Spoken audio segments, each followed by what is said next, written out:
kusoo dhawaada Dunbar Academy. Waxaan bilaabeynaa new course aan ku baran doono Python. Course-kan waa course aasaas ah wuxuuna anfici doonaa dhammaan ardayda danaynaysa inay bartaan Python. Waa casharo taxane ah oo ugu talagalaya inay soo gelino barteena YouTube-ka ee Dunbar Academy. Cashirkan waxaan ku baran doonaa sida setup-ka ama installation loogu sameeyo Python software. Waxaan tegi doonaa Google-ka, waxaan dhihi doonaa waxaan booqanaynaa website-ka python.org. kadib waxaan tegi doonaa downloads, kadibna waxaan kasii tegi doonaa Python.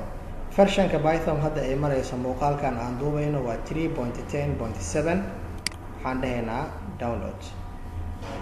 Automatic softwarekeeda aad u fudud yahay, waxay ku xiran tahay internetka aan haysano. Waa 27 MB. waxaa u baahannahay haddana inaan soo degsano software cusub IDE ama environmentiga aan rabno inaan koodka Python ku qorno. IDE-gu u caansan ee Python lala isticmaalo waxaa loo yaqaanaa PyCharm ayaa loo yaqaanaa. waxaan ka heli doonaa website-kaas JetBrains ay ku qoran tahay .com. automatic waxaan booqanaynaa website-ka, kadibna waxaan dhihi doonaa download. 2 version ayaa jirto, professional oo lacag ah iyo community oo loogu talagalay for testing environment ama studentska. waxaan dhahaynaa download. okay, inta uu PyCharm IDE noo degaayo waxaan install garaynaynaa Python. waxaan dhahaynaa show in folder, kadibna waxaan dhihi doonaa double click.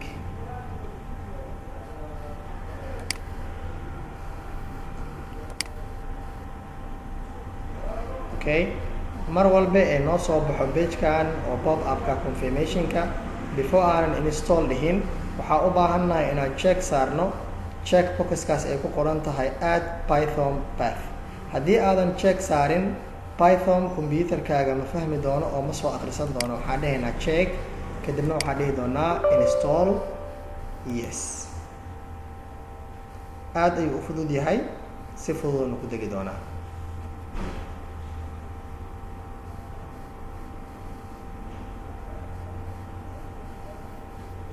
waxaan istaaji doonaa muuqaalka ilaa softwarekaas uu ka degaayo iyo Pythonna uu ka dhammaanayo si uu muuqaalka u yaraado. come back. Python installationkii setup-kii successful waa uu noo dhammaaday. muuqaalka kale ee PyCharm softwareka asigana wuu noo degayaa. waxaan dhahaynaa Python naga close garay. waxaan sugaynaa 3 2 1 wuu dhammaaday PyCharm IDE. waxaan install garaynaynaa IDE-ga PyCharm.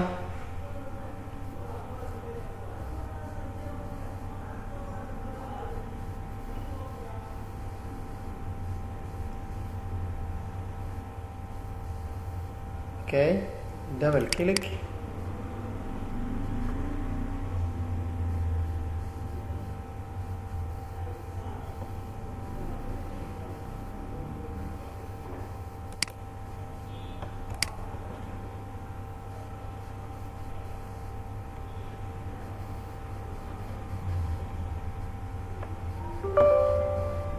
yes, next next next install. wax yar ayaan sugaynaa inta uu ka dhammaanayo. okay, wax yaraa ka dhiman.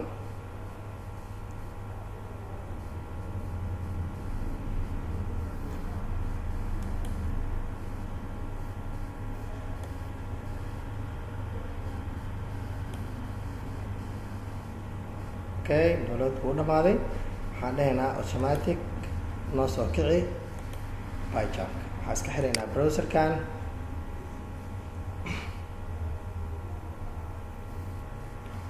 okay, waxaan dhahaynaa I conform continue, kadibna waxaan dhahaynaa aan noo soo dirin waxyaabahan oo kale. marka ugu horeysa aan soo kicinayno xoogaa timer oo qaadanaa inta setup-ka uu ka sameynayo waa sugaynaa balse. okay, waxaa noo soo bixi doona dashboard-kan. mar walba aan rabno inaan project cusub abuurno waxaan dhahaynaa new project hore u jiray inaan soo furo haddaan rabnana waxaan dhahaynaa open. anaga maadaama aan new nahay waxaan dhahaynaa new project. halkaas wuxuu ku abuuraa folder. intaa waxaa ka samaysanaynaa tusaale ahaan anaga project talaan Python project oo kale noo bixiyey talaan waxaan dhahaynaa python projectiisa iska ahaado kadibna waxaan dhahaynaa create wuxuu noo abuuri doonaa environmentiga aan ku shaqayn lahayn